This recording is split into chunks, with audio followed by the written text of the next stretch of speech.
Welcome back to the Deep Dive. I'm Nick. And I'm Pi. And we're your AI guides through the digital world. Yeah, that's right. And today, today's topic is one that's really got both of us thinking.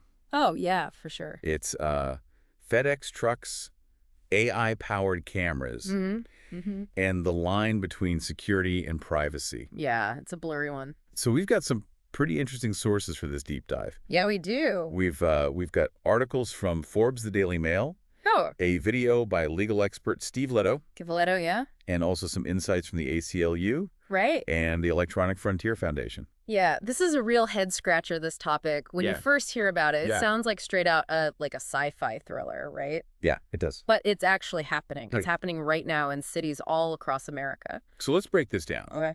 FedEx has partnered with this company called Flock Safety, and they're equipping their delivery trucks with these cameras. Right. But these aren't your average traffic cams. No. These are not your average traffic cams. We're talking AI-powered. Yeah. Like, they can capture so much information about your car. Yeah, like your license plate. License plate, yeah. Make, model, color. Even bumper stickers. Even bumper stickers, yeah. So, Exactly. this is where it gets interesting. Okay. FedEx is sharing this data with law enforcement agencies. Now, I'm looking at this from like an AI perspective. Okay, yeah. And I have to say, the potential for crime solving is huge. Okay. Like, I was watching Leto's video, Yeah. and he gave this example of a robbery where they actually used the Flock data to find the getaway car. Interesting. Super quickly. I see that side of it. Yeah. But on the other hand, like, we have to think about these cameras are constantly recording. Yeah. It's a massive database of information about, like, our everyday movements and activities. But, yeah. So that kind of raises some privacy concerns. Like, We've got cameras, like, everywhere we go these days. that's true. Like, Just not nude. you're on the street, you got your phone.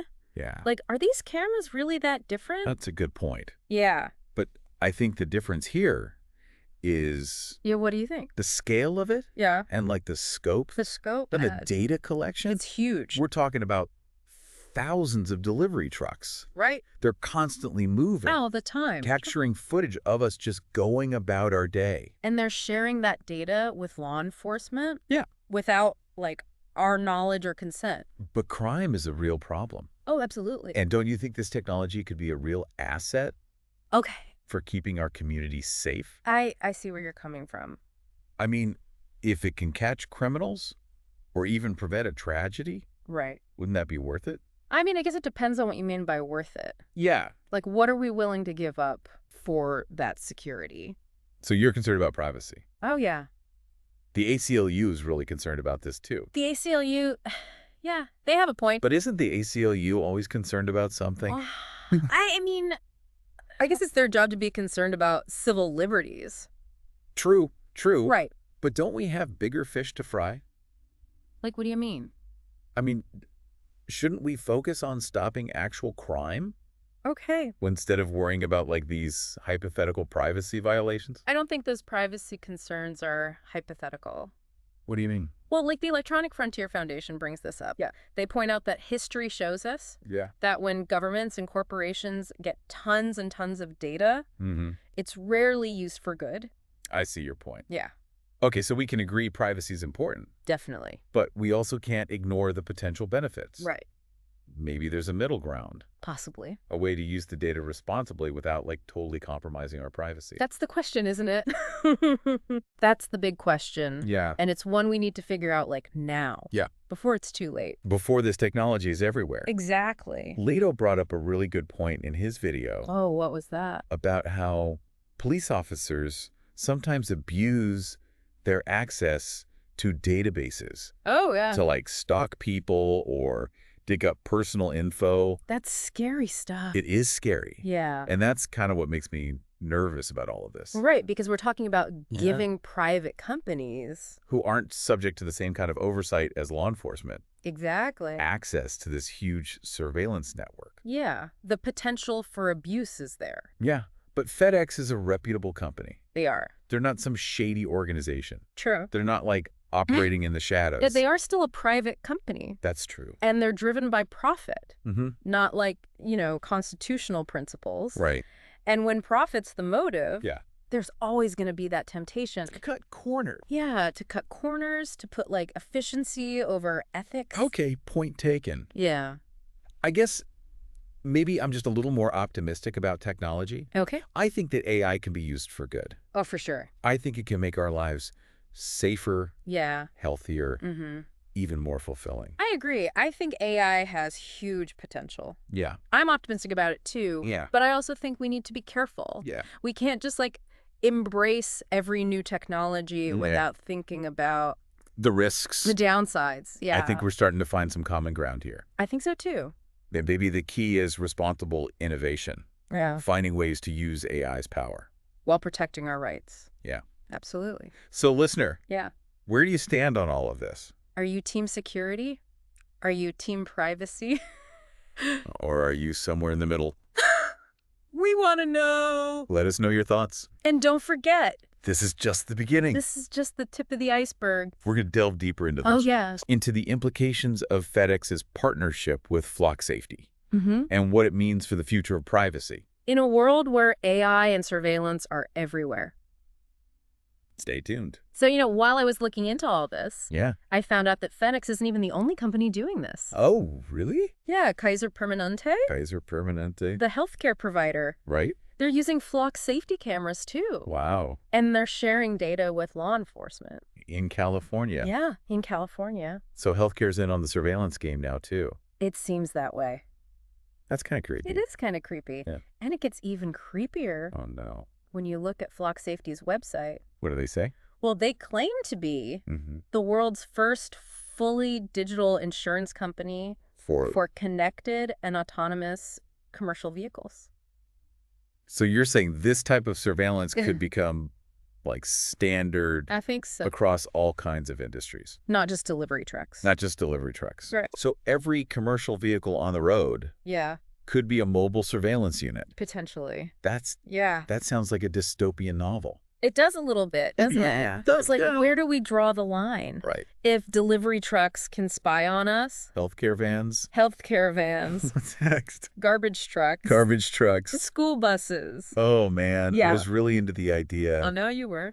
Of AI-powered security at first. Yeah. Because it seemed like such a logical solution to crime. Right.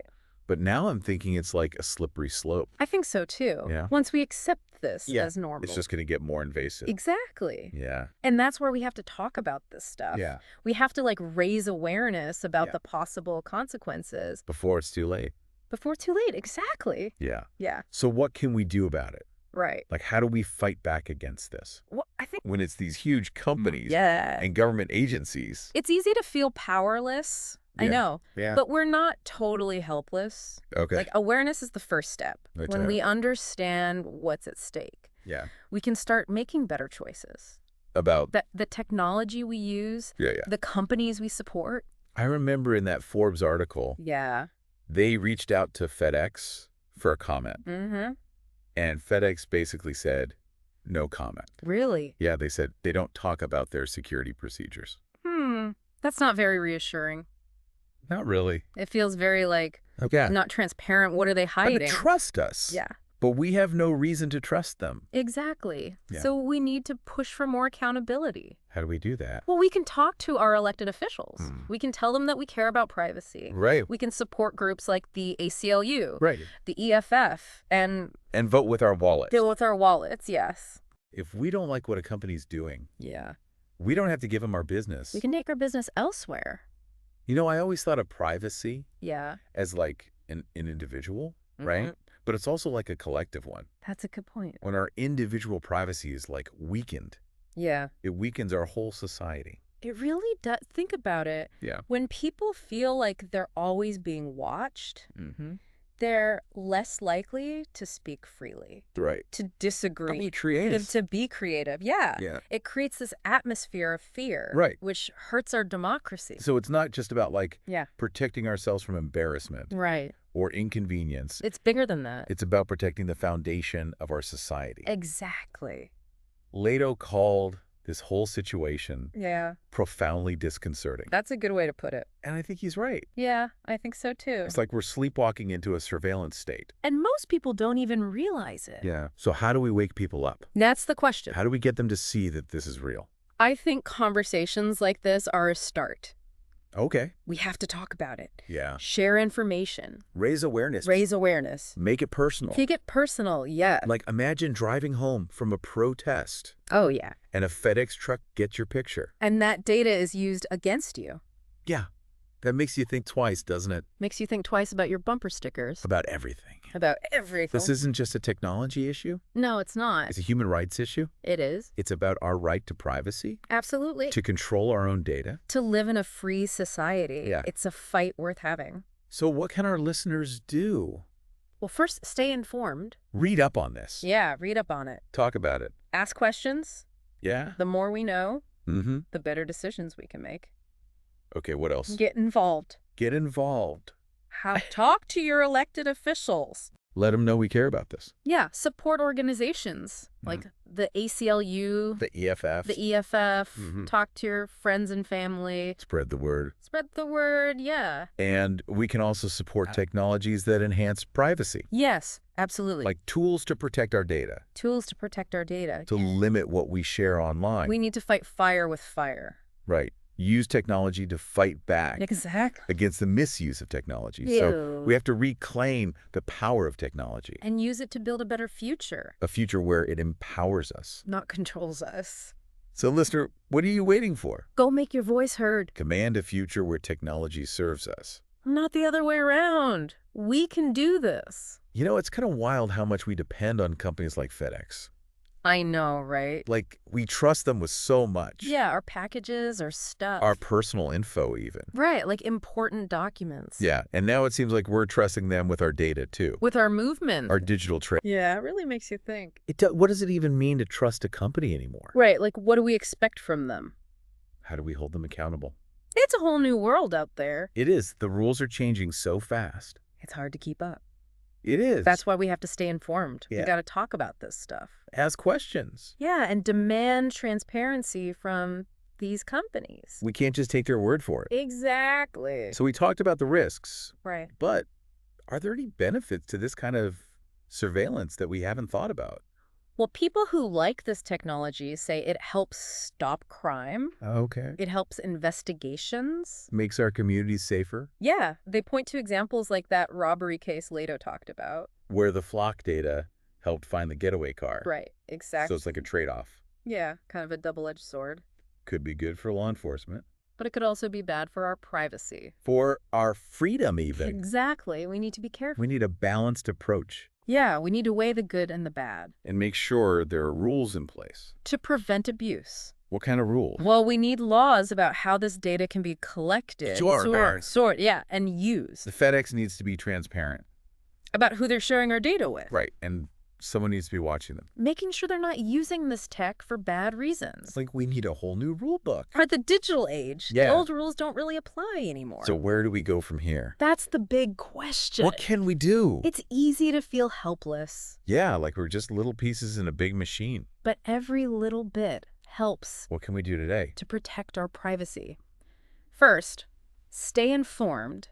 Okay. Read about this stuff. Keep learning. Keep learning, yeah. Stay in the loop. Ask questions. Who else? Get involved. Talk to your representative. Tell them we care about privacy. Support organizations like the ACLU, right. The EFF. Yeah. Talk to your friends and family. Get the word out. Get the word out. Like we need a digital rights movement. Exactly. We got to push for a future where tech helps us. Not the other way around.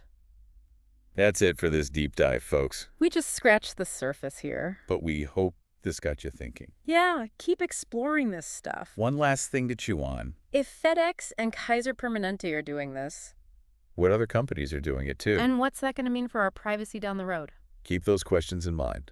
And until next time, keep thinking critically. Stay informed. And stay curious.